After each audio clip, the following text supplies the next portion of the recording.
La reunión fue en un despacho de abogados un miércoles por la mañana. Estaban el abogado de la empresa, la directora de recursos humanos, Carmen, y el abogado de Carmen. El abogado de la empresa empezó explicando los motivos del despido: rendimiento insuficiente, objetivos no alcanzados, avisos previos documentados. El abogado de Carmen dejó que terminara. Luego abrió su carpeta y preguntó una sola cosa. Los avisos previos que menciona fueron comunicados por escrito a mi cliente con acuse de recibo y firmados por un representante legal de la empresa en presencia de un delegado sindical, tal como exige el convenio colectivo del sector. Silencio. La directora de recursos humanos miró al abogado de la empresa. El abogado de la empresa revisó sus papeles. Luego levantó la vista y dijo que iban a necesitar un receso. Carmen me cuenta que en ese momento supo que había ganado. Y eso que todavía no habían llegado al error número 2. Bienvenidos a Rincón Reditero. Episodio 8 y cierre del bloque jefes que no deberían existir. Despedir a alguien parece sencillo desde fuera. Pero legalmente es un proceso con requisitos muy concretos que varían según el país, el sector, el convenio colectivo y la antigüedad del empleado. Cuando una empresa no los cumple, el despido puede ser declarado improcedente o incluso nulo. Y las consecuencias económicas de un despido mal ejecutado pueden ser considerablemente mayores que las de un despido correcto. La protagonista de esta historia, Carmen, no era abogada. Pero durante los meses en que su empresa intentó sacarla por las malas, se convirtió en una experta en su propio convenio colectivo. Y eso cambió todo. Vamos con la historia. Carmen llevaba 7 años en una empresa de distribución logística de tamaño medio. Había entrado como administrativa, había ascendido 2 veces y en el momento de esta historia era responsable de coordinación de operaciones para una de las zonas geográficas de la empresa. Su historial era limpio, evaluaciones positivas, sin incidencias disciplinarias, sin ausencias injustificadas. El problema llegó con la nueva gerencia. La empresa había sido adquirida por un grupo inversor 18 meses antes del inicio de esta historia.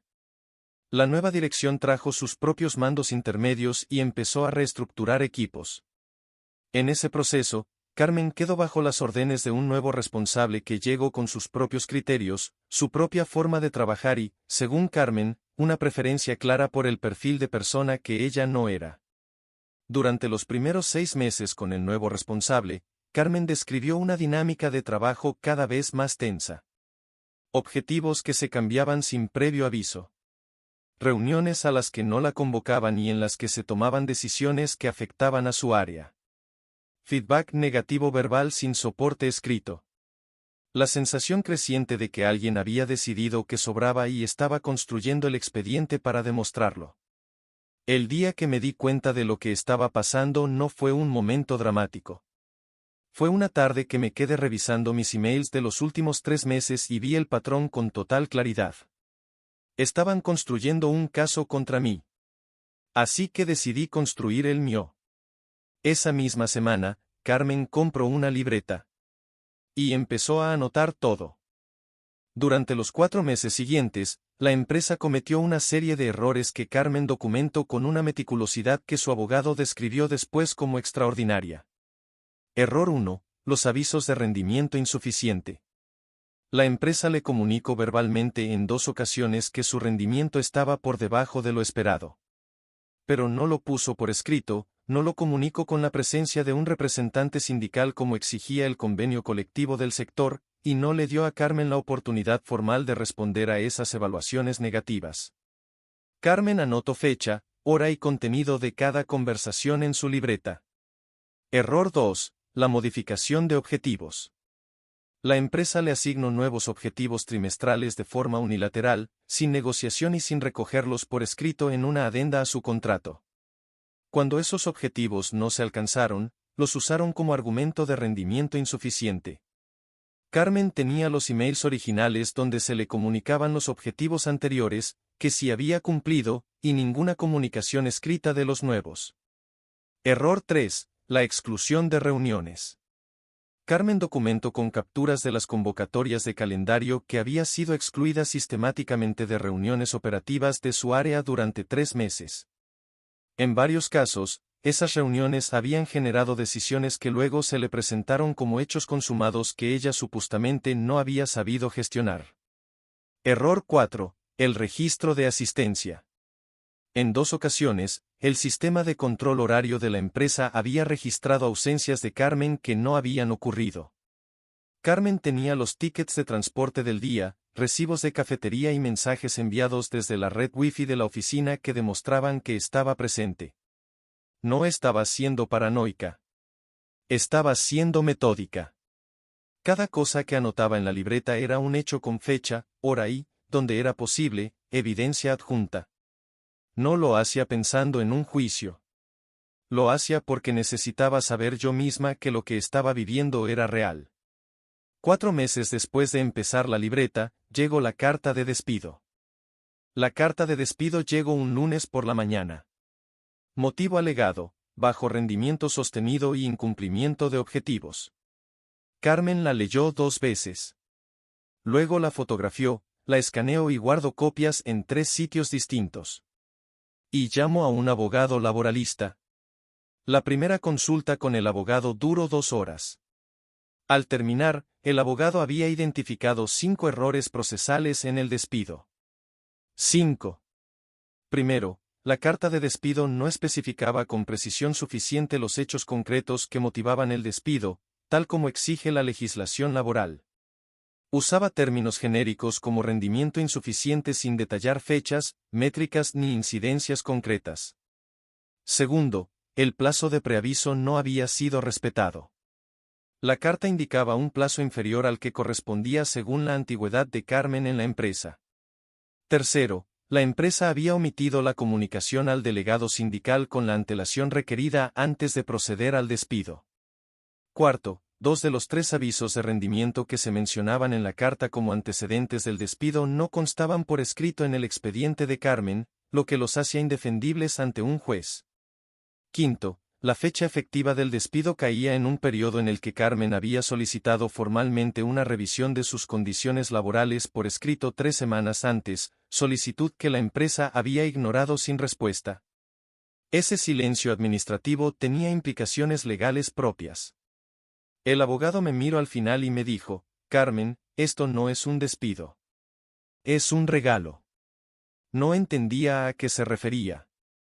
Me explicó que con 5 errores procesales documentados y la evidencia que yo había recopilado, estábamos ante un caso de despido improcedente sólido, posiblemente nulo, y que la empresa lo iba a saber en cuanto viera nuestra respuesta. El abogado de Carmen envió una carta a la empresa antes de la reunión legal. En ella detallaba los 5 errores procesales, mencionaba la documentación de respaldo disponible y anunciaba que Carmen impugnaría el despido ante el juzgado de lo social si no se alcanzaba un acuerdo extrajudicial satisfactorio. La empresa respondió en 48 horas. Proponían una reunión. Fue ahí donde ocurrió el gancho de apertura del episodio, el abogado de la empresa descubriendo en directo, en esa sala, que los avisos previos no cumplían el requisito formal del convenio. Ese fue el momento en que pidieron el receso.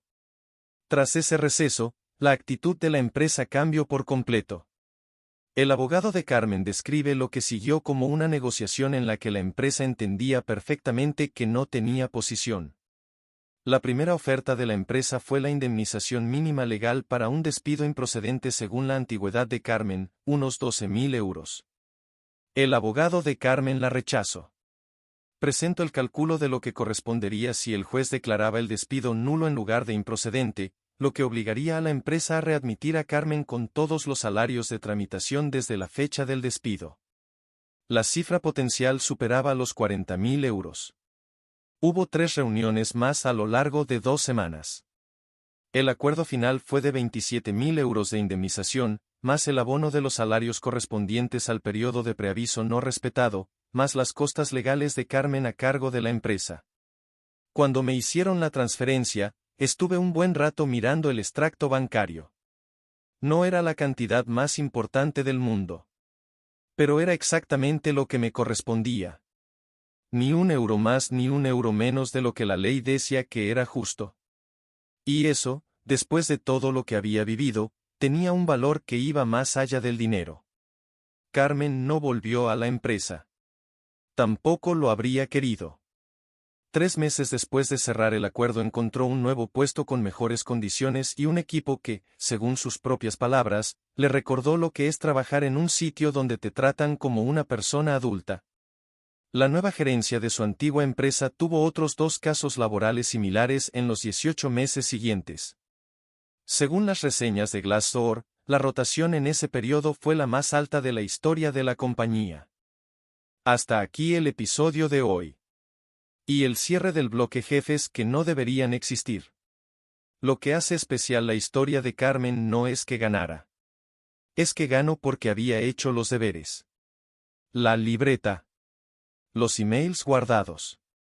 Los tickets de transporte. Cada detalle documentado no porque esperara usarlo sino porque necesitaba saber que lo que vivía era real. Y cuando llegó el momento de usarlo, estaba todo ahí.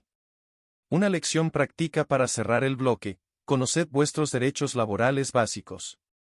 No hace falta ser abogado. Pero saber que un despido tiene requisitos formales, que los avisos tienen que ser escritos, que el convenio colectivo de vuestro sector existe y que podéis leerlo, eso marca la diferencia entre salir de una situación injusta con lo que os corresponde o sin nada. ¿Habéis vivido un despido o una situación laboral injusta? ¿Sabíais que teníais derechos que podíais ejercer? ¿O lo descubristeis demasiado tarde? Contádmelo en los comentarios. La semana que viene arrancamos un nuevo bloque en el canal. Volvemos al mundo IT puro con una serie nueva, El poder del que sabe demasiado. Historias de desarrolladores, sysadmins y técnicos que eran los únicos que entendían algo crítico en su empresa y lo usaron, bien o mal, para cambiar su situación. El primer episodio es sobre el dev que era el único que entendía el sistema legacy de su empresa y lo que pasó el día que decidió que ya era suficiente. Una historia que muchos en IT van a reconocer al instante. Suscribíos para no perderos ninguno. Nos vemos la semana que viene. Esto es Rincón Redditero.